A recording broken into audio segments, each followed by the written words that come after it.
Hello everyone, Hare Krishna, Radhe Radhe. NCERT study with Sonam में आपका स्वागत है। आपने मेरे पहले वीडियो को बहुत ही पसंद किया, इसलिए आपका बहुत बहुत धन्यवाद। अगर आपको लूसेंट की बुक से और कोई भी चैप्टर का वीडियो चाहिए, साइंस का, फिजिक्स, केमिस्ट्री, बायोलॉजी, तो आप मुझे कमेंट करके बता सकते हैं। चलिए आज का पहला प्रश्न स्टार्ट करते हैं। आज का पहला प्रश्न है, पूर्व वैदिक या ऋग्वेद संस्कृति का काल किसे माना जाता है? तो इसका उत्तर हो जाएगा 1500 ईस्वी पूर्व से 1000 ईस्वी पूर्व। अगला प्रश्न है, उत्तर वैदिक संस्कृति का काल किसे माना जाता है? तो उत्तर वैदिक संस्कृति का काल 1000 ईस्वी पूर्व से 600 ईस्वी पूर्व को माना जाता है। अगला प्रश्न है, आर्य का शाब्दिक अर्थ है। आर्य का शाब्दिक अर्थ क्या होगा? तो आर्य कैसे थे? श्रेष्ठ और कुलीन, इसका मतलब इसका श्रेष्ठ या कुलीन हो जाएगा। अगला प्रश्न है, प्रारंभिक आर्य के बारे में निम्न कथन में से कौन सा सही नहीं है? तो जैसा कि आप जानते हैं कि आर्य संस्कृत बोलने वाले थे, झुंड में भारत आए थे और घुड़सवार भी करते थे, लेकिन वे मुख्य रूप से नगर में निवास नहीं करते थे। तो यह कथन नहीं होगा, ठीक है, सही नहीं होगा। अगला प्रश्न है, इनमें से किस फसल का ज्ञान वैदिक काल के लोगों को नहीं था? तो उनको तंबाकू का ज्ञान नहीं था। अगला प्रश्न है, उत्तर वैदिक काल के वेद विरोधी और ब्राह्मण विरोधी धार्मिक अध्यापकों को किस नाम से जाना जाता था? तो इसका उत्तर हो जाएगा श्रमण, ठीक है। अगला प्रश्न है, वैदिक गणित का महत्वपूर्ण अंग है। वैदिक गणित का महत्वपूर्ण अंग क्या होगा? तो इसका हो जाएगा सुलभ सूत्र, ठीक है। किस वेद में प्राचीन वैदिक युग की संस्कृति के बारे में सूची दी गई है? ठीक है, प्राचीन वैदिक, ठीक, प्राचीन वैदिक किस वेद में होगा? तो इसका आंसर हो जाएगा ऋग्वेद।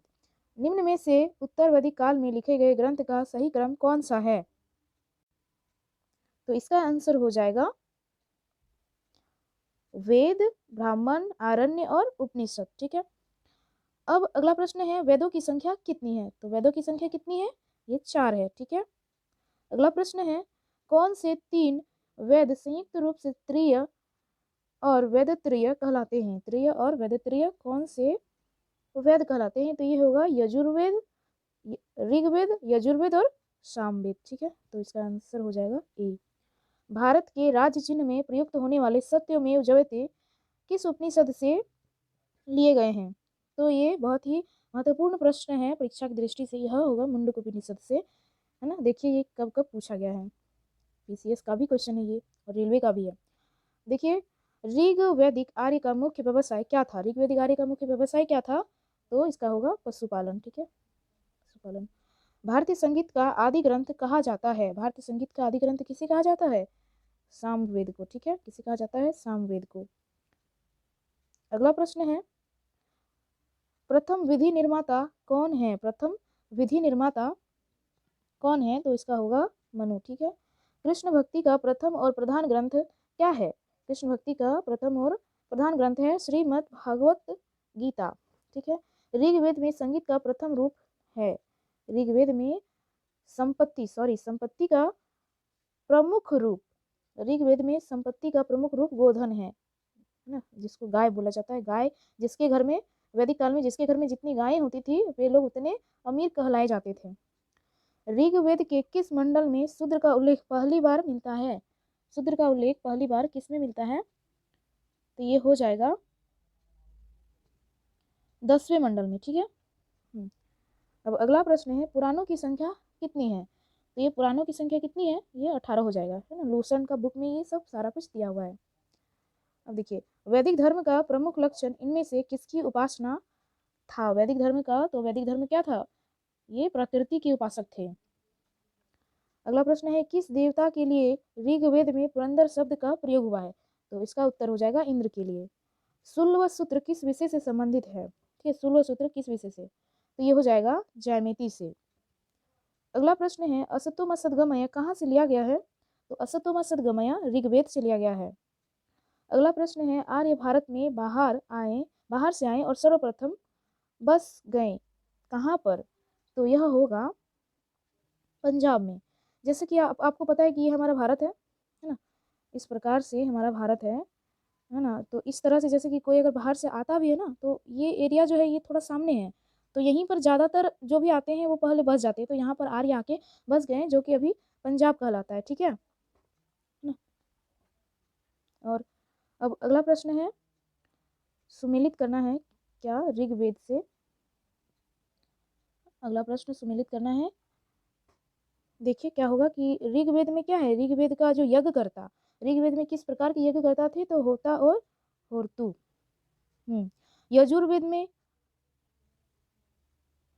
में अधर्व, ठीक है। सामवेद में हो जाएगा उद्गात, सामवेद में हो जाएगा उद्गाता, अधर्ववेद में हो जाएगा ब्रह्म, ठीक है। ऋग्वेद में होगा होता होर्तु, यजुर्वेद में अधर्व्यो, ठीक है। ठीक है, अगला प्रश्न है, वेदों को अपौरुषेय, अपौरुषेय क्यों कहा गया है। देखिए अपौरुषेय मतलब जो पुरुष ने नहीं किया है उसको अपौरुषेय कहा जाता है। तो इसका साधारण सा उत्तर होगा क्योंकि वेदों की रचना देवताओं द्वारा की गई है, ठीक है ना। जो काम पुरुष नहीं किए हैं इसलिए उसको अपौरुषेय कहा गया है, और इनकी रचना देवताओं ने की है, ऐसा माना जाता है। अगला प्रश्न है, वैश्विक दर्शन के प्रतिपादक, वैशेषिक दर्शन के प्रतिपादक कौन थे। वैशेषिक दर्शन के प्रतिपादक थे उलुक कनद, ठीक है। मीमांस या पूर्व मीमांस दर्शन के प्रतिपादक, मीमांस या पूर्व मीमांस दर्शन के प्रतिपादक हैं जैमिनी। वेदांत या उत्तर मीमांस दर्शन के प्रतिपादक है ना कौन होंगे, तो ये हो जाएगा बदरायन, ठीक है। देखिए पूर्व मीमांस का जैमिनी, उत्तर मीमांस का बदरायन। ऋग्वेद का कौन सा मंडल पूर्णतः सोम को समर्पित है, पूर्णतः सोम को समर्पित होने वाला मंडल कौन सा होगा, तो ये हो जाएगा 9वां मंडल, ठीक है। अगला प्रश्न है, प्रसिद्ध 10 राजाओं का युद्ध, 10 राज युद्ध किस नदी के तट पर लड़ा गया था, तो यह हो जाएगा पुरुषनी नदी के तट पर, ठीक है। अगला प्रश्न है,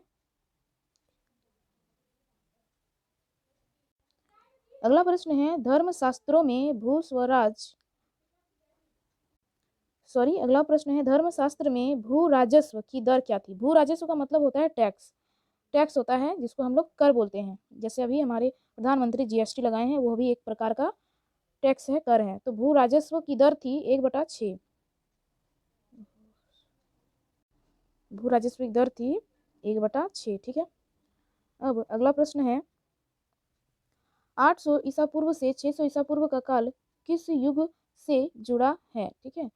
तो ये हो जाएगा ब्रह्म युग, ठीक है, ये हो जाएगा ब्रह्म युग। देखिए ये बीपीएससी में भी पूछा गया है। अगला प्रश्न है, किस काल में अछूत की अवधारणा स्पष्ट रूप से उदित हुई है। अछूत की अवधारणा स्पष्ट रूप में धर्मशास्त्र के काल में उदित हुई है, ठीक है। अगला प्रश्न है, एशिया माइनर स्थित वोग जोकोई का महत्व इसलिए है क्योंकि, वोग जोकोई का महत्व क्यों था, तो इनका महत्व था वहाँ जो अभिलेख प्राप्त हुए हैं, वहाँ जो भी अभिलेख प्राप्त हुए हैं उनमें 4 वैदिक देवताओं इंद्र, वरुण, मित्र, नात्स्य का उल्लेख मिलता है, ठीक है। अगला प्रश्न है, गायत्री मंत्र देवी सावित्री को संबोधित किस पुस्तक में मिलता है, तो ये जो गायत्री मंत्र है वो ऋग्वेद की पुस्तक में मिलता है, ठीक है। हाँ, अगला प्रश्न होगा, न्याय दर्शन के प्रचारित किया जाता है, न्याय दर्शन को प्रचारित किया जाता है किसमें, तो न्याय दर्शन को प्रचारित किया जाता है न्याय दर्शन को प्रचारित किया था गौतम ने। भारत में निष्क से जाने जाते थे क्या, तो निष्क से स्वर्ण आभूषण जाने जाते थे। योग दर्शन के प्रतिपादक पतंजलि हैं, है ना। जैसे कि आप जानते हैं कि योग अभी रामदेव बाबा योग करवाते हैं, और वो उनके प्रतिपादक कौन थे, पतंजलि, ठीक है। उनकी कंपनी का भी नाम पतंजलि है, ऐसे याद कर सकते हैं आप। उपनिषद पुस्तकें कौन सी हैं, उपनिषद पुस्तकें इनमें से देखते हैं, तो इसका हो जाएगा दर्शन पर, उपनिषद पुस्तकें दर्शन पर होती हैं, ठीक है। सूची 1 को सूची 2 से सुमेलित करना है, ठीक है। अब देखते हैं, तो इसका उत्तर हो जाएगा, ऋग्वेद के लिए था स्त्रोत और प्रार्थनाएं। ऋग्वेद में शुरुआत में स्त्रोत और प्रार्थनाएं ही थी केवल। उसके बाद यजुर्वेद में स्रोत एवं कर्मकांड का उदय हुआ। उसके बाद सामवेद में सामवेद संगीत आप जानते ही होंगे, सामवेद संगीत स्रोत हुआ, ठीक है। अथर्ववेद में तंत्र मंत्र एवं वशीकरण शुरू हो गया, यह सबसे अंतिम था चारों वेद में। आरंभिक वैदिक साहित्य में सर्वाधिक बार वर्णित नदी, तो ये तो होगा सिंधु। हड़प्पा में भी सिंधु है और इसमें भी सिंधु है, ठीक है। अगला प्रश्न है, उपनिषद काल के राजा अश्वपति शासक थे। अश्वपति कहाँ के शासक थे? तो यह भी हो जाएगा केकई के। ठीक है। अब देखिए अगला प्रश्न है, अध्यात्म ज्ञान के विषय में नचिकेता और यम का संवाद किस उपनिषद से प्राप्त होता है? किसका? तो नचिकेता और यम का संवाद किस उपनिषद से प्राप्त होता है? तो यह हो जाएगा कठोपनिषद से। अगला प्रश्न है, वैदिक नदी कुंभा काबुल का स्थान कहाँ निर्धारित होना चाहिए? मतलब जो अभी जो है कुंभा नदी, जिसको काबुल नदी भी बोला जाता है, यह अफगानिस्तान में है। ठीक है। कपिल मुनि द्वारा प्रतिपादित दार्शनिक प्रणाली है, ये कपिल मुनि सांख्य दर्शन के प्रतिपादक थे। ठीक है। अगला प्रश्न है, भारत के किस स्थल की खुदाई से लौह धातु के प्रचलन के प्राचीनतम प्रमाण मिलते हैं? तो यह हो जाएगा अंतरजी खेड़ा में। ठीक है, अंतरजी खेड़ा में। अगला प्रश्न है, निम्न में से किसका संकलन ऋग्वेद पर आधारित है? किसका संकलन ऋग्वेद पर आधारित है? तो यह हो जाएगा सामवेद। ठीक है। किसका संकलन ऋग्वेद पर आधारित है? तो यह हो जाएगा सामवेद। ठीक है।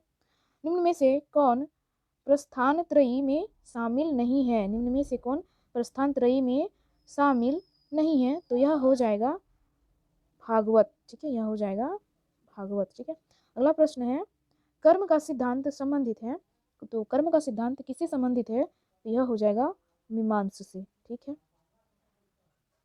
अगला प्रश्न है, सुमिलित करना है ना, क्या है? अथर्ववेद। तो अथर्ववेद में क्या हुआ? अथर्ववेद में औषधि की खोज हुई थी। ठीक है। ऋग्वेद में ईश्वर की महिमा, सबसे ज्यादा मंत्र यहीं से अभी भी ले जाते हैं, असतोमा सद्गमया, ओम भूर्भुवस्सुवः, ये सारे मंत्र ऋग्वेद से ही लिए गए हैं। यजुर्वेद, तो यजुर्वेद से हो जाएगा बलिदान की विधि। बलिदान का मतलब टैक्स जो कर देते हैं। अभी हम बताएं आपको कुछ देर पहले ही कि 1/6 भाग था, कर देने की प्रथा प्रारंभ हुई थी। और सामवेद तो संगीत का, ये पहले भी बताया गया है। आज के लिए इतना ही। आपका बहुत बहुत धन्यवाद। अगर आपको यह वीडियो अच्छा लगे तो like share subscribe please please please करिए।